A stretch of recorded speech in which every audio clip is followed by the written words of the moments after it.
말씀? 저는 오늘 새벽 잠언도 보면서 너무 쇼크를 탁 받았어요. 야, 진짜 말씀이 답이구나 하는 거였습니다.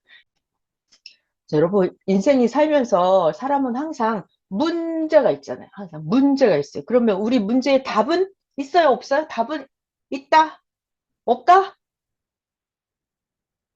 모든 인생은 각각, 제각각 문제가 다 있어요. 근데 답이 항상 있다, 있다. 근데 문제가 하나님을 안 믿는 사람, 예수님을 안 믿는 사람에게는 답이 다 있지는 않아요. 답이 있기도 하고 없기도 해요. 근데 하나님을 믿고 예수님을 믿는 우리들에게는 항상 답이 있어요. 항상 답이 있어요. 심지어는 우리가 어, 문제를 가지고 있을 때 답을 주시기도 해요. 그런데 어떤 때는 나에게 아직 문제가 오지 않았는데 미리 나에게 답안지를 주실 때도 있어요. 네, 그래서 여러분, 우리 인생의 문제는 우리가 인간이 갖고 있어요. 그럼 이 답안지는 하나님이 주시잖아요. 그럼 하나님이 나에게 답안지를 어떻게 주세요? 어떻게? 말씀으로 주십니다. 말씀으로 주시는 답안지가 가장 정확해요. 아니면 뭐 만물 계시, 꿈 계시, 자기 마음으로 느낀 감동 이런 거 다 있어요. 있는데 하나님이 인생에게 주는 답안지 중에 가장 정확한 게 말씀이에요. 말씀. 자, 그래서 저는 오늘 새벽 잠언도 딱 보고 너무 충격을 받아요. 완전 답이네. 완전 답이야. 자, 어제 오늘 새벽 잠언 같이 잠깐 볼게요. 자, 사람이 문제에 빠지면 하나님이 예수님이 어떻게 하라고 하셨냐면 하나님을 부르라 그랬어요. 하나님을 부르라. 우리 어렸을 때는 문제가 생기면 어떻게 엄마 이렇게 부르잖아요. 그러니까 우리가 성장해서 지금 어른이니까 엄마 이럴 수는 없잖아요. 그러니까 우리가 문제가 생기면 하나님 이렇게 부르는 거예요. 부르기만 해도 그 문제가 해결이 된다고 그랬어요. 왜냐하면 하나님은 그리고 예수님은 전능자이시기 때문에 다 알고 있다고 그랬어요. 답을 다 알고 있다고 그랬어요. 그러니까 내가 뭐 구구절절 조목조목 말하지 않아도 내가 하나님 이렇게 부르기만 해도 예수님 이렇게 부르기만 해도 하나님은 귀머거리가 아니라서 다 들으신다 그랬어요. 그리고 우리가 하나님을 예수님을 불렀기 때문에 하나님은 반드시 답을 주시고 도와주시고 해결 방안을 만들어 주시고 주변 상황이 나에게 답안지로 이끌어가는 상황으로 나의 모든 상황을 하나님이 반드시 이끌어 주십니다. 자, 그리고 또 놀라운 사실은 우리가 어려움에 빠지거나 문제가 있을 때 하나님을 부르잖아요. 그러면 하나님과 예수님은 어렵고 힘든 일이 있을까요? 없을까요? 하나님도 문제가 있을 때가 있죠. 그러면 하나님도 우리를 부른다니까요. 부른다고요. 하나님이라고 해서 다 할 수 있는 게 아니에요. 하나님의 문제를 하나님은 풀기 위해서 우리를 부르십니다. 여러분 경험해 봤어요? 아니면 성경에서 봤어요? 하나님이 도움이 필요할 때 인간을 부르는 거 봤어요? 하나님 항상 불러요, 사람을. 맨날 제가 그랬잖아요. 모세야, 이러고 하나님 맨날 불러요. 왜? 하나님 원하는 게 있거든요. 하나님이 근데 직접 못해요. 모세야, 저기 내 백성이 원통함이 극에 달았으니 모세야, 네가 가서 저 백성을 꺼내와라. 이렇게 하나님도 사람을 불러요. 하나님이 또 누굴 불렀어요? 노아야. 이렇게 부른다니까요. 그래서 하나님이 어떤 일을 하시고자 하면 하나님도 우리를 부른다. 부른다. 그래서 인간과 하나님이 서로 같이 부르는 거예요. 우리도 하나님을 부르고 하나님도 우리를 부르고 이렇게 같이 서로 불러야 된다. 자, 그래서 우리가 하나님도 부르고 예수님도 부르고 성자도 부르고 성령도 부르고 다 불러서 그때마다 한마디씩이라도 더 구체적으로 하면 좋죠. 네, 자기의 소원을 조목조목 자, 자세하게 하나님께 말하면 더 잘 들어주십니다. 자, 그리고 내가 이렇게 하나님 불렀어요. 그러면 하나님 뭐라 그러실까요? 말해봐라 이러신다니까요. 말해봐라 내가 다 들을게 이러신다니까요. 그리고 내가 막 말을 했잖아요. 그러면 뭐라 그래요 하나님이? 다 들었다 이러신다니까요. 다 들었다 알았다 이렇게 말씀하신다니까요. 이게 성경에 나와 있어요. 제가 예레미야 성경을 읽으면서 너무 감동을 받았던 게 예레미야가 막 기도를 했어요. 그랬더니 하나님이 그 기도를 들으시고 이렇게 써 있더라고요. 그래서 내가 깜짝 놀랐어요. 아, 내가 기도하면 하나님이 들으시는구나. 그래서 제가 하나님이 들으시고 하나님 들으셨다 거기다 제가 막 색칠을 해놨어요. 아, 우리가 부르고 우리가 얘기하면 하나님은 다 들으시는구나. 이거 진짜 알아야 돼요. 그래서 사람들은 하나님이 들었을까 안 들었을까 이렇게 궁금해하거든요. 그러니까 그거 하나님 당연히 듣는다니까요. 전지전능한 하나님. 하나님 귀가 청력이 엄청나게 좋아요. 하나님 귀가 어느 정도로 좋으냐면 여러분, 저 지구편 반대쪽에서 개미가 걸어가도 개미가 걸어가는 소리가 하나님 귀에 쩌렁쩌렁하게 울린대요. 그러니까 개미가 걸어가는 소리도 하나님 귀에는 쩌렁쩌렁하게 다 들린대요. 그러니까 하나님 귀가 굉장히 밝으세요. 그러니까 여러분들이 하나님을 부르고 예수님을 부르고 조목조목 기도한 거는 하나님이 완벽하게 다 듣고 다 기억하십니다. 그리고 상황에 따라 때에 따라 모든 것을 하나님이 다 해결을 해 주시고 우리에게 답안지를 주십니다. 자, 그리고 자, 오늘 새벽에는 이런 말씀도 해주셨어요.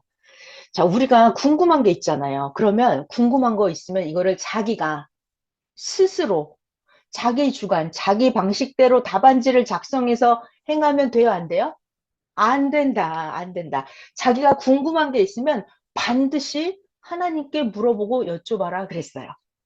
우리가 오늘 배우는 이 로마서 사도 바울도 뭐라고 하냐면 나는 사도 바울에 나는 혈육과 의논하지 아니하고 항상 하나님께 여쭤보고 하나님께 답을 받았다 그래요. 자, 여러분 중요한 얘기, 재밌는 얘기 하나 더 해드릴게요. 사람이 나가 있어요. 나가 의논을 한다. 그럼 의논은 누구랑 하냐면 나의 얘기를 듣고 나의 상대가 되어줄 만한 사람하고 의논을 해야 되죠. 그죠? 나보다 지혜도 낮고 나보다 더 들떨어진 사람한테 물어보면 답이 잘 나와요? 안 나와요? 안 나오잖아요. 그러니까 이게 중요한 게 있어요. 뭐냐면 내가 대화를 하고 의논을 하려면 상대를 보고 해야 돼요. 그러니까 여러분들은 여러분의 상대를 사람에게다 두시겠어요? 아니면 여러분의 상대를 하나님께 두시겠어요? 그죠? 그래서 하나님께 여쭤보는 거예요. 그러면 하나님이 최고의 답을 나에게 주신단 말이에요. 그러니까 하나님의 계획 자체가 하나님과 인간이 서로 상대가 맞게끔 하는 게 이게 하나님의 계획이에요. 그러니까 우리가 항상 하나님을 불러야 돼요. 하나님께 나의 문제를 여쭈어 봐야 돼요. 언제 문제가 생기냐면 사람들이 사람에게 물어보고 사람에게서 답을 가져왔을 때 이때 문제가 생겨요. 항상. 요시야도 하나님께 물어봐야 되는데 요시야도 그 자기 부하들 신하들에게 의논을 했어요. 거기 신하들에게서 답을 얻었어요. 그래서 문제가 생겨버린 거였어요. 그리고 이스라엘 유대 민족도 예수님이 왔을 때 하나님께 물어봐야 되는데 유대인들이 제사장들끼리 서기관들끼리 사람들끼리 의논해서 답을 구했어요. 그러니까 예수님을 절대로 알아볼 수가 없었던 거예요. 자, 항상 우리는 문제가 있으면 누구한테 물어봐야 된다? 하나님께. 자, 그러면 하나님은 정령코 정답을 알려주실까요? 안 알려주실까요? 정령코 알려주십니다. 진짜 알려주세요. 그렇기 때문에 자기가 정확하게 하나님께 여쭤봐야 돼요. 절대로 사람에게 물어보고 사람의 소리에 귀를 기울이면 안 되는 거예요. 저는 그래서 오늘 새벽에 이 잠언을 듣고 완전 쇼크. 이거 완전 정답인데? 하고 할렐루야 했어요, 저는. 네. 자, 됐고요. 우리 이 정도 하고 로마서 들어갈게요. 13장부터 해볼게요. 오늘 13, 14, 15, 16 다 끝내는 게 저의 목표입니다. 그리고 내일부터는 고린도 전서 이렇게 넘어갈 거예요. 고린도 후서 이렇게 계속 나가려고요. 자, 그러면은 시작을 해보겠습니다. 됐다. 자, 로마서 13장 그리스도인과 세상의 권세. 자, 요거에서 가장 중요한 거는, 자, 사람은 육적 세계에만 있는 것이 아니라 사람은 영적 세계에도 속해 있는 존재죠. 존재죠. 그렇기 때문에 하나님은 하늘의 권세의 말도 내가 잘 복종, 순종해야 되죠. 하나님 말씀에. 그리고 육적인 세계에도 여러분, 하나님은 영적인 세계만 다스려요? 하나님은 육적인 세계도 다스려요? 두 개 다 다스리는 거예요. 자, 그러니까 사람이 지금 제목이 이거예요. 그리스도인과 세상의 권세. 그래서 인간은 하나님이 세운 권세에 잘 복종을 하면 자기가 복을 받는다. 이런 얘기를 하고 싶은 거예요. 자, 한번 같이 읽어보겠습니다. 1절.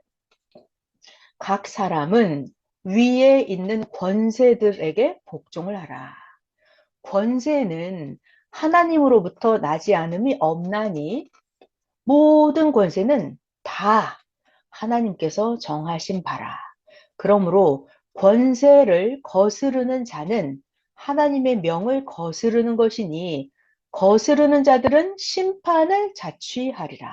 자, 그러니까 권세에 이거 하나님이 다 정해놨다는 거예요. 그러니까 어떤 권세든지 간에 다 거기에 복종하는 게 좋다 이 이야기예요. 설명을 해드릴게요. 3절. 다스리는 자들, 이게 권세를 받은 자들이죠. 다스리는 자들은, 권세를 가진 자들은 선한 일에는 두려움이 되지 않고 악한 일에 대하여 두려움이 되나니. 자, 네가 권세를 두려워하지 아니하려느냐. 그러면 너는 선을 행하여라. 그러면 권세를 가진 그에게 칭찬을 받으리라. 자, 이게 무슨 말이냐면, 자, 여러분 저를 봐봐요. 예를 들어서 뭐 아주 여러 가지가 많은데 아주 지금 갑자기 두 가지 생각나는 더 쉬운 더 저차원적인 비유 예를 들어볼게요. 자, 그리고 여러분 비유를 들을 때 있잖아요. 비유를 들을 때 그거에 내가 설명하고자 하는 거랑 딱 맞는 비유를 대야 돼요. 내가 설명하고자 하는 거에 조금 1도라도 각도가 어긋난 비유를 들면은 이 본 뜻이 잘 이해가 안 돼요. 그러니까 선생님이 그러시더라고요. 비유를 들으려면 그 물고기 비늘 덧대듯이 비율을 차곡차곡 잘 돼야 된다 그랬거든요. 그래서 제가 비율을 들을 때도 생각을 엄청 많이 해요. 비율을 잘못 들면 망쳐버리거든요. 자, 지금 무슨 얘기 하려고 하냐면 하고 싶은 얘기는 이 얘기예요. 모든 권세는 하나님께로부터 났다. 그리고 이 권세를 받은 자, 다스리는 자를, 자, 여러분, 우리 여기 다스리는 자가 있어요. 그러면 내가 이 다스리는 자를 두려워해요? 두려워하지 않아요? 내가 아주 정상적이고 아주 의로운 일, 선한 일만 한다면, 그러면 내가 이 권세 있는 나를 다스리는 자를 내가 두려워해요? 내가 맨날 선한 일만 해. 내가 아주 공의로운 일만 해. 그럼 두려울 게 없다는 얘기예요. 그죠? 근데 내가 맨날 악을 행해. 내가 뭔가 좀 꿍꿍이 속이